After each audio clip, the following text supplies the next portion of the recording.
Hello ladies and gentlemen, nandito po kami ngayon sa Fiesta kasi bibili kami ng bulik and marami pang iba, pero ang main makita natin lahat ng mga bulik na available kasi bibili kami ng bulik para sa breeding, para yung breeding namin hindi maligaw kasi mahirap na maligaw sa breeding. Mahirap nang haluan ng iba yung breeding mo kasi baka sumabog yung breeding. Kaya kailangan straight line lang. Kumbaga sumusunod ka lang sa pila. Sa pila. Para ganyan. Well, let's hunt for the best bulik. Eh syempre, saan pa ba ako tatakbo? Dito na syempre sa ugat ng aking mga bulik. Dito sa Agilahas. So dito maghahanap ako. Ang pinaka-task ko, maghanap ng isang pulet or kahit baby pulet na pure Agilahas bulik. Ngayon, kung bakit hindi ako bumili sa napakadaming mga breeders dito sa Fiesta, kung napanood nyo yung last episode, puro mga bulik, bakit hindi isa doon ako bumili ng bulik na pang-infuse ko sa mga bulik ko? Well, eto yung dahilan. Kasi, kung mapapansin nyo, yung kausap ko dito na si Sir Dale, si Sir Dale yan, ang sabi kasi niya na umi-effect ang breeding ng mga Agilahas bulik sa mga green-legged hatches. Kaya ako nga binili yung aking Rapapap Gilmore hatch. Well, ang balak ko kasi naman talaga, gagawa ako ng 3/4 bulik, 1/4 hatch. So, kailangan ko ng babaeng bulik. Hindi ko kasi gustong mag-inbreed kaagad sa broodcock para gumawa ng 3/4, 1/4. Mas gusto ko sa kamag-anak ni Rudy na bulik din. So, kailangan ko ng babaeng bulik para i-breeding dun sa pinakamagaling sumayaw na anak ni Rudy. Dito, yung mga dala nilang mga brood stags, 25 to 30k. Sa mga pullets naman, 10 to 15k. Para naman sa mga crosses nila, 15k. Ito naman mga naka-display sa kanilang mga pens. Yung mga nasa taas, mga pair, mga pure bulik yan. Sa baba naman, yun ang mga crosses. Yung mga crosses nila, cross sa Kelso, cross sa Melsims Black, cross sa Hats. Para naman sa mga 2 months old nilang mga cockerel o baby stags, 3/5. Para naman sa mga baby pullets nila na 2 months old din, 2/5.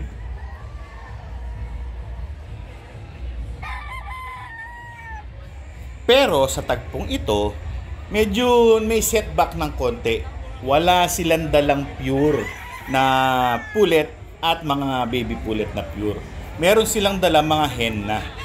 So, medyo mataas ang presyo. Sabi ko, pwede namang bumili ng mas bata kasi hindi ko naman siya kaagad gagamitin. Matagal pa naman dahil isasali ko muna ng contest ng mga anak ni Rudy. So, hindi ko pa kailangan ng hen.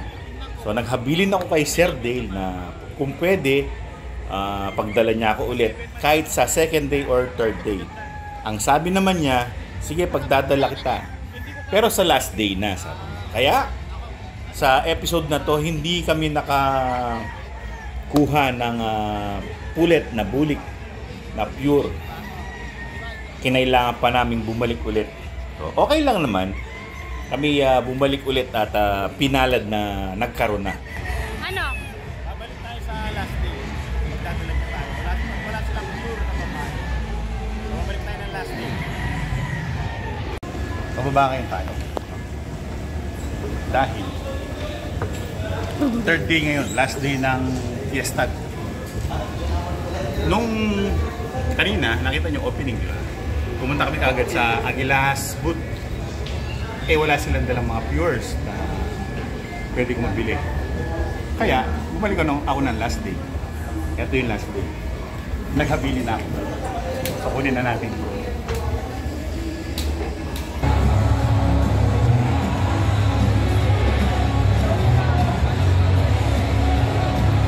Green naman pag last day green. Anong Biyernes, red. Pasok na ngayon, maubusan ulit. So pagpasok ko, excited kagad ako. Ano kaya ang itsura ng aking iuuwing pulet na pure Agilahas bulik.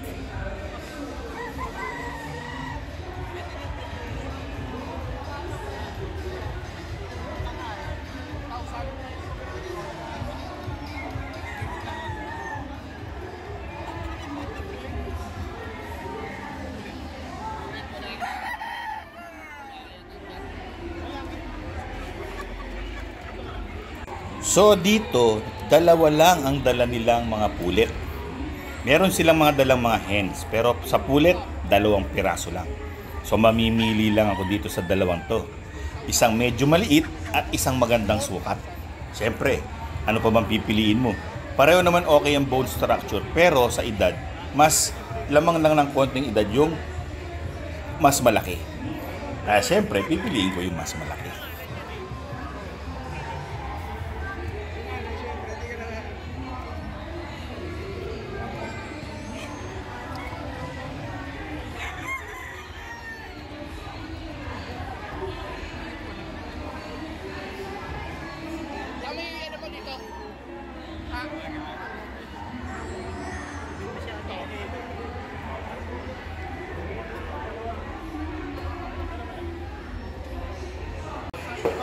Meron din naman silang dalang mga pullets na may edad ng konti. Pero tag 10K ang isa. Ito namang hawak ng to, ito yung napili ko. 5K lang siya. Kasi bata pa, magpo 4 months pa lang siya. Bukod dito sa dala kong pullet na 4 months old, meron din silang dalang mga 2 months old na mga baby pullets at mga baby stags.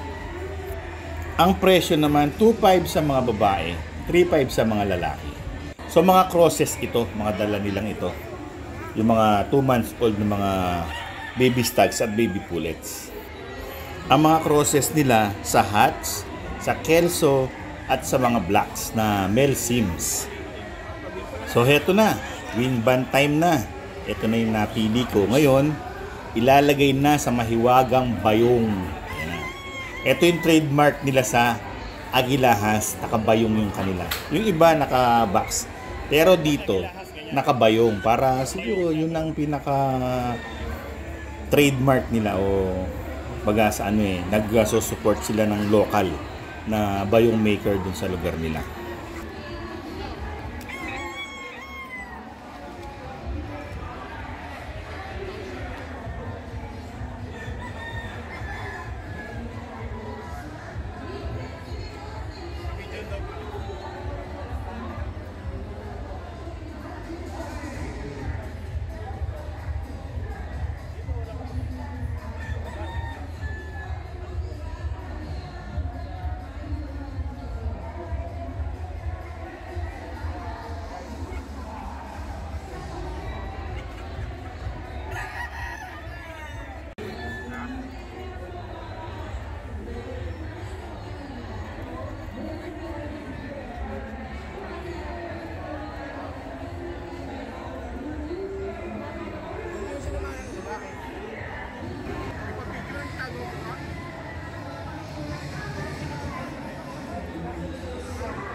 Certificate of Enrollment.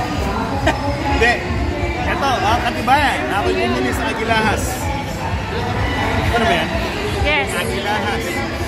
Pure bulik na ano to, 4 months old bullet. Oh, ang ganda, ang laki. Malaki siya. Diba? 4 months old lang. Mas gusto ko na to kasi hindi pa naman siya gagalingin agad eh. Kasi alam mo, isasalo muna natin sa dance contest yung mga anak ni Rudy. Yung pinakamaraming panalo sa dance contest. So yun ang magiging kapartner nito. Sana si Itu ang gusto kong maraming panalo. So ayan.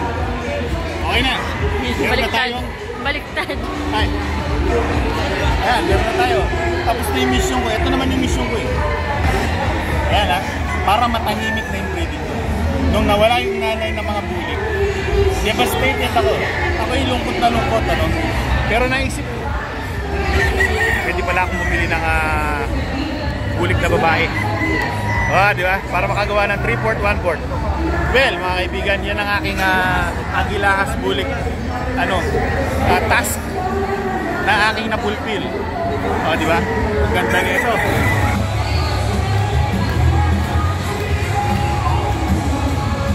Last day.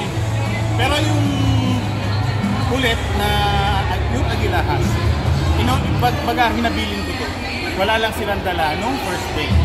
So, nandito tayo sa last day. Pero, ganyan pa man, hindi ako gumawa ng episode ko ng pang last day episode. Bakit? Para kay Aling Nimay, mas feel na feel niya yung last day. Kasi, meron akong challenge sa kanya, 500 pesos challenge. So, ito yung 500 pesos challenge niya. Kung ano ang nabili niya, panoorin niyo yung vlog niya sa Aling Nimay Show. So, pag kayo nanood, paki-subscribe na rin para kawawa naman siya. Baka walang madagdag sa mga subscribers niya. Hindi. Pa-subscribe naman sa kanya tapos balik na rin. Pa-comment na rin para masasaya. So, hanggang sa susunod na episode. Maraming salamat sa inyong panonood. Paalam! Meron nabiling gray. Pero nasa bahay na sa first day. Ano tatapusin ko naman yung video? Ang dami kong dinadala. Bye-bye!